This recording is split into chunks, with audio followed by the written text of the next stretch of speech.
ఈరోజు పెను సంచలనంగా చెప్పుకోవచ్చు. 2024 సాధారణ ఎన్నికల కంటే కూడా ఇప్పుడు పులివెందులలో జరిగినటువంటి జెడ్పీటీసీ ఉప ఎన్నికలు ఏవైతే ఉన్నాయో ఇవి ఇరు పార్టీలకు జీవన్మరణ సమస్యగా మారాయి. డూ ఆర్ డైగా పోటీ చేశాయి.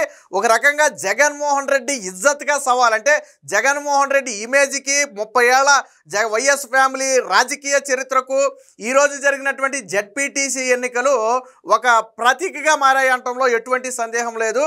అయితే మరి అలాంటి ఎన్నికల్లో జగన్మోహన్ రెడ్డి గెలుస్తాడు అని చాలామంది అనుకున్నారు. సాధారణంగా పులివెందులలో ఎవరు గెలుస్తారంటే మనం ఏమంటాం?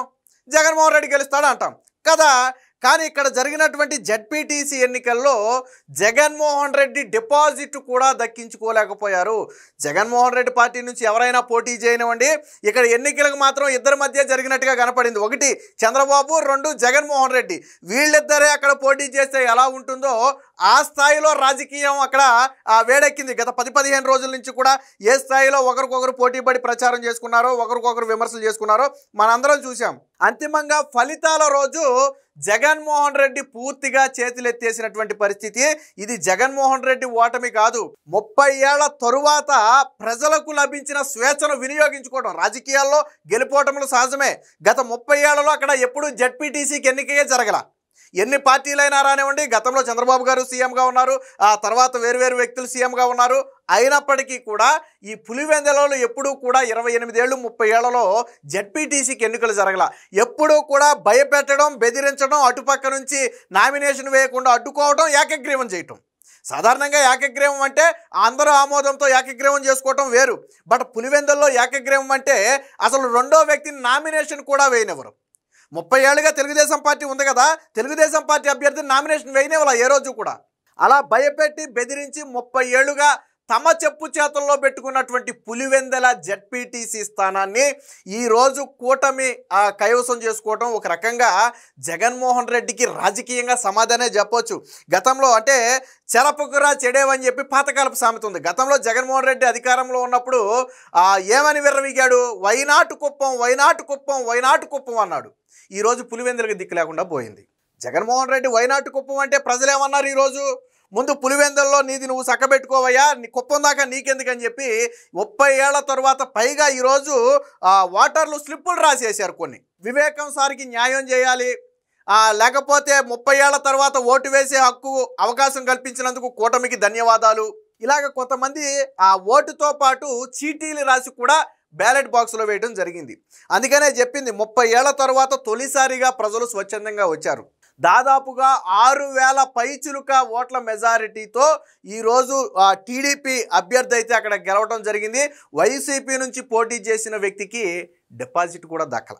ఎంత దారుణమైన విషయం అంటే, సరే ఓడిపోవటం అంటే నెక్ టు నెక్ వచ్చి ఓడిపోతే సరే వీళ్ళేదో అధికారంలో ఉన్నారు కాబట్టి సరే ఏదో మొత్తానికి ఏదో చేసి మేనేజ్ చేసి గెలిచారేమో అని అనటానికైనా జగన్మోహన్ రెడ్డి అవకాశం ఉండేది, చూసేవాళ్ళకు కూడా అవకాశం ఉండేది. నెక్ టు నెక్ వస్తే ఆ పవర్లో ఉన్నారు కదా, సరే గెలిచుంటారులే పోనీ అని అనుకోవచ్చు.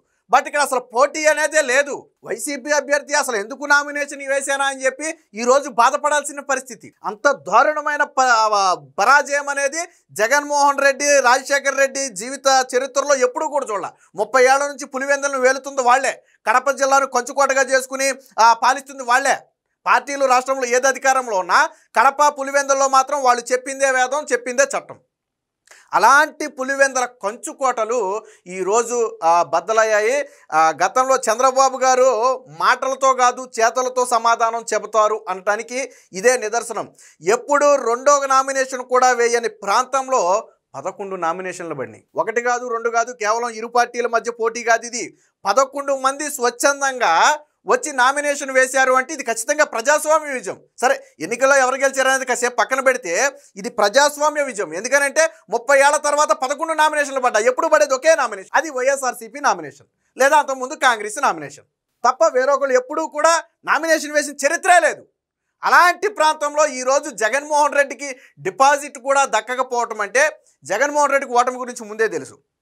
ఎందుకనంటే 30 ఏళ్ళుగా వాళ్ళు ఎలా జెడ్పీటీసీ స్థానాన్ని కైవసం చేసుకుంటున్నారో జగన్మోహన్ రెడ్డికి తెలియదా? ఎలా బెదిరిస్తున్నారో, ఎలా భయపెడుతున్నారో. జగన్మోహన్ రెడ్డి బ్యాలెట్ పేపర్ మీద ఓట్లు ఎలక్షన్ జరిగితే మా తడాకా చూపిస్తామంటున్నాడు కదా, ఈవీఎంల మీద పడేడుస్తున్నాడు కదా. బ్యాలెట్ పేపర్ మీద కానీ ఓటింగ్ జరిగితే జరిగేది కూడా ఇదే. ఇదేమి 2024 ఎన్నికలకి ఏం తీసిపోలా. అప్పుడు 11 సీట్లు వచ్చాయి, దానికి తగ్గట్టుగానే పులివెందుల్లో నీకు డిపాజిట్ తగ్గల. సో రెండింటికి పెద్ద తేడా లేదు. చాలామంది అనుకోవచ్చు ఇందులో ఏదో మోసమో మాయో జరుగుంటుంది, జగన్మోహన్ రెడ్డి అంత దారుణంగా ఓడిపోవడానికి చాలామంది అనుకోవచ్చు. పులివెందుల ప్రజల్లో మార్పు వచ్చింది. ఎలా చెప్తున్నానంటే దానికి ఒక ఎగ్జాంపుల్ చెప్తా. 2019 ఎన్నికల్లో జగన్మోహన్ రెడ్డి మెజారిటీ మొత్తంగా 90,000 చిల్లర వచ్చింది. 90,100 ఎంతో వచ్చింది, 90,110 జగన్మోహన్ రెడ్డి మెజారిటీ వచ్చింది 2019 ఎన్నికల్లో. అప్పుడు 151 స్థానాలు గెలిచాడు జగన్మోహన్ రెడ్డి. 5 ఏళ్ళు అధికారంలో ఉన్నాడు. తర్వాత వైనాట్ 175 అని ఎన్నికలకు వెళితే ఇదే పులివెందుల్లో జగన్మోహన్ రెడ్డి మెజారిటీ 61,000కు పడిపోయింది. అంటే దాదాపుగా 29 నుంచి 30,000 ఓట్ల మెజారిటీ జగన్మోహన్ రెడ్డి 5 ఏళ్ల పాలన చూసిన తర్వాత తగ్గింది. ఎందుకు తగ్గిందో సమాధానం చెప్పగలరు ఎవరైనా? మిగతా రాష్ట్ర రాజకీయం మొత్తం వేరు, పులివెందుల రాజకీయం వేరు. పులివెందుల అనేది వైఎస్ ఫ్యామిలీకి కంచుకోట.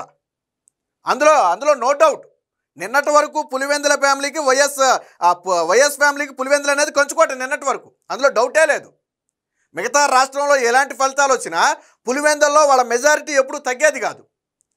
కానీ జగన్మోహన్ రెడ్డి 5 ఏళ్ల పాటు సీఎంగా చేసిన తర్వాత సొంత నియోజకవర్గ ప్రజలే జగన్మోహన్ రెడ్డి మెజారిటీ 30,000 తగ్గించారు.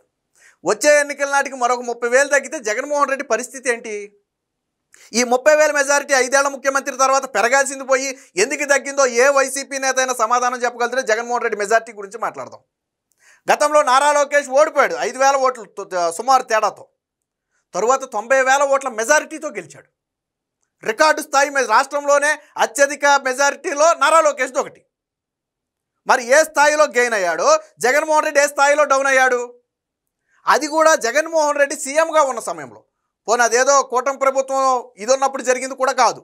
నీ హయాంలో నువ్వు సీఎంగా ఉన్నటువంటి సమయంలో జరిగిన ఎన్నికలు అవి. బట్ నిన్ను ప్రజలు తిరస్కరించారు. ఇందులో ఈ పులివెందుల్లో ఓడిపోవడానికి ఇంకొక విశ్లేషణ కూడా ఉంది. ఏంటంటే వివేకానంద రెడ్డి హత్యకు జగన్మోహన్ రెడ్డికి ప్రత్యక్షంగానో పరోక్షంగానో సంబంధం ఉందని ప్రజలు భావిస్తున్నారు. ఎందుకంటే అవినాష్ రెడ్డిని బలంగా కాపాడుతున్న వ్యక్తి జగన్మోహన్ రెడ్డి. నీకేం సంబంధం లేకపోతే అవినాష్ రెడ్డిని నువ్వెందుకు కాపాడాలా? ఇది నేను అడుగుతుంది కదా, పులివెందుల ప్రజలు అడుగుతున్నారు. జగన్మోహన్ రెడ్డిని ఏం అడుగుతున్నారంటే వివేకానంద రెడ్డి హత్యతో మీకు సంబంధం లేదు. అలాంటప్పుడు చంపిన వ్యక్తి తమ్ముడైనా భార్య అయినా లేకపోతే ఇంకొకళ్ళైనా రక్తం పంచుకు పుట్టిన ఎవరైనా సరే మీరు పార్టీ నుంచి దూరం పెట్టాలి కదా, వివేకానంద రెడ్డికి న్యాయం చేయాలి కదా. అలాంటిది వివేకానంద రెడ్డిని చంపాడు అనే ఆరోపణలో ఉన్నటువంటి అవినాష్ రెడ్డిని ఎలా కాపాడుకుంటూ వస్తున్నారు? ఇది పులివెందుల ప్రజలు అడిగారు. ఇప్పుడు కాదు, 2024 ఎన్నికల్లో జగన్మోహన్ రెడ్డి మెజారిటీ తగ్గడానికి కూడా ప్రధాన కారణం వివేకానంద రెడ్డి హత్య వెనక ప్రత్యక్షంగానో పరోక్షంగానో జగన్మోహన్ రెడ్డి ప్రమేయం ఉందనేది అక్కడ ప్రజలు భావిస్తున్నటువంటి భావన. ఎందుకు మళ్ళీ నేను దీని గురించి మాట్లాడాను అంటే ఈరోజు బ్యాలెట్ బాక్సుల్లో కొన్ని స్లిప్పులు వచ్చినాయి. అందులో ఒక స్లిప్పులో మా వివేకం సారు హత్యకు న్యాయం జరగాలని చెప్పి ఒక స్లిప్ రాసింది. మిగతా పక్కన పెడదాం. వివేకానంద రెడ్డికి న్యాయం చేయాలి, ఆ ఫ్యామిలీకి న్యాయం చేయాలని చెప్పి ఒక స్లిప్ రాసింది. అంటే ప్రజల మనసులో వివేకానంద రెడ్డి హత్య బలంగా నాటుకుపోయింది. ఈరోజు జగన్మోహన్ రెడ్డి ఇంత దారుణ పరాజయం చవిచూడడానికి ప్రధాన కారణం అది కూడా కావచ్చు. మేబీ లేదనుకో, రాజకీయాల్లో టఫ్ పోటీ ఉండొచ్చు. పులివెందుల లాంటి ప్లేస్లో సరే ఎవరైనా గెలవచ్చు, ఒక 1,500 ఓట్లు అటు ఇట్లో ఏదో ఒకటి జరగవచ్చు. ఎందుకంటే తిప్పి కొడితే అక్కడ ఉందే 10,500 ఓట్లు సుమారు కావచ్చు. కానీ జగన్మోహన్ రెడ్డి క్యాండిడేట్కి 1000 ఓట్లు కూడా రాలేదు అంటే అక్కడ మారెడ్డి లతారెడ్డి భారీ విజయం సాధించింది. బీటెక్ రవి గారి సతీమణి నిలబడి. అంటే జగన్మోహన్ రెడ్డి ఇమేజ్ డౌన్ అయిందా పెరిగిందా? అంటే జగన్మోహన్ రెడ్డి కంచుకోటలు బద్దలయ్యాయి. ఇక జగన్మోహన్ రెడ్డి ఆటలు పులివెందుల్లో సాగవు. పులివెందుల ప్రజలు జగన్మోహన్ రెడ్డిని కానీ ఆ ఫ్యామిలీలో వ్యక్తులను కానీ అంటే లైక్ అవినాష్ రెడ్డిని కానీ ప్రజలు నమ్మే పరిస్థితి లేదు అనటానికి ఈరోజు విజయమే ఒక ఉదాహరణగా చెప్పుకోవచ్చు. జగన్మోహన్ రెడ్డి ఎన్ని విమర్శలైనా చేయొచ్చు, కనీసం పోల్చుకోవడానికి సంబంధం ఉండాలి. నక్కకి నాగలోకానికి ఉన్నంత తేడా ఉంది గెలుపుకి ఓటమికి. మెజారిటీ డిపాజిట్ కూడా రాని నువ్వు టీడీపీ ఏదో చేసి గెలిచిందంటే ఇప్పుడు 10,000 ఓట్లు ఉంటే 10,000 ఓట్లు టీడీపీ గుద్దేసుకుందా? నాకు తెలియక అడుగుతున్నా. 10,000 ఓట్లు ఉంటే 10,000 టీడీపీ గుద్దేసుకుందా? సరే నువ్వు రిగ్గింగ్ అన్నా ఏదో 500 1000 జరిగింది, ఆ మెజారిటీయే మాకు తగ్గింది, లేకపోతే మేము గెలిచేవాళ్ళం అంటే సరే నిన్ను నమ్మే వాళ్ళకి కనీసం నమ్మటానికి నమ్మశక్యంగా ఉందా? లేదా అధికారంలో ఉన్నారు కాబట్టి ఆయన బలం ఉపయోగించారేమోలే అని చెప్పుకోవడానికి ఒక అర్థం ఉంది. వాళ్ళకేమో మెజారిటీ దాదాపు 6,000 నుంచి 7,000 మెజారిటీ వాళ్ళకు వచ్చిందా? నీకేమో తిప్పి కొడితే 1000 ఓట్లు రాలేదా? మరి ఎలా క్యాలిక్యులేట్ చేసుకుంటావు జగన్మోహన్ రెడ్డి? అంటే మొత్తం ఓట్లన్నీ గుద్దేశారని చెప్తావా? సిగ్గుండాలి కదా. అన్నిటికీ సీసీ కెమెరాలు ఉన్నాయి, ఎక్కడా కూడా రిగ్గింగ్ రిగ్గింగ్ రిగ్గింగ్ అన్న. నువ్వు రిగ్గింగ్ అన్నది కూడా 4-5 బూతుల్లో రిగ్గింగ్ అన్నావు. మరి అన్ని బూతుల్లో మెజార్టీ ఎలా వచ్చింది? మొదట వైసీపీ చెప్పింది 4-5 బూతుల్లో రిగ్గింగ్ చెప్పింది అంతే. తరువాత జగన్మోహన్ రెడ్డి ప్రెస్ మీట్ తర్వాత మొత్తం కథ అంతా మార్చేసి అన్నింటిలో రీపోలింగ్ జరగాలన్నాడు. కానీ మొదట వాళ్ళు చెప్పింది 4-5 బూతుల్లోనే రిగ్గింగ్ అని వాళ్ళు చెప్పారు ఫస్ట్. అలా అయితే మిగతా బూతుల్లో మెజార్టీ ఎలా వచ్చింది? ఇంత చిన్న లాజిక్ ఎలా మిస్ అయ్యారు?